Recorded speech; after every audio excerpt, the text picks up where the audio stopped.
বন্ধুরা আসসালামু আলাইকুম। মুন্সি কৃষি ব্লগ থেকে আপনাদেরকে স্বাগতম শুভেচ্ছা জানাচ্ছি। এটাই আমার বাসমতি ধানের ক্ষেত আবাদ। মনে করছিলাম ধান মনে হয় অনেক দেরিতেই হয়, না, এই যে দেখুন ধানের কাস্তর হয়ে গেছে। ধানের পরিস্থিতি আল্লাহ ইনশাল্লাহ খুব ভালো, কাস্তর হয়েছে। যেহেতু বাসমতি ধান আর কোনোদিনই আবাদ করা হয়নি, পর্যায়ে আপনাদের কোনো পরামর্শ এবং কীটনাশক ও অন্য অন্য ঔষধাদি কী কী লাগবে, যারা আবাদ করেছেন আমাকে একটু জানাবেন। কারণ আমি এইবারে প্রথম আবাদ করছি এবং আমি একজন শখের কৃষক বললেই চলে। তা দেখেন আমার ধান ক্ষেত, দেখেন দেখেন কী সুন্দর কাস্তর আসি গেছে। মনে করছিলাম যে এটা নর্মাল আবাদ, আসলে তা নয়।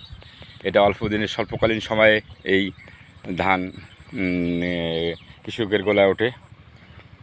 ভাবছিলাম অনেক অসুখ বেসুখ বা আবাদের কোনো অন্য ধরনের অন্যগুলি ধানের চেয়ে এটাই একটা অন্য প্রকৃতির ধান হবে না। অন্য ধানের চেয়ে এর চাষ ব্যবস্থা যতটুকু এ পর্যন্ত আসলাম তাতে বুঝলাম যে না, এর চাষ ব্যবস্থা খুব সহজীকরণ এবং অল্প সময়ে ধান কৃষকের গলায় উঠবে।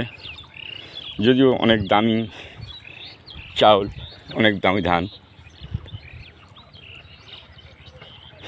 যদি এবার ফসল ভালো করতে পারি, ভালো হয় ইনশাল্লাহ, ধান উঠতে পারি, নিশ্চয় কৃষক ও আমি উপকৃত হব এবং কৃষকেরা উদ্বুদ্ধ হবে এবং বিস্তীর্ণভাবে আবাদ করবে।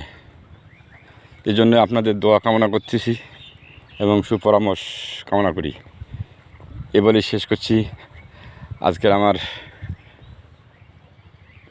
বাসমতি ধানের ইতিবৃত্ত। আল্লাহ হাফেজ।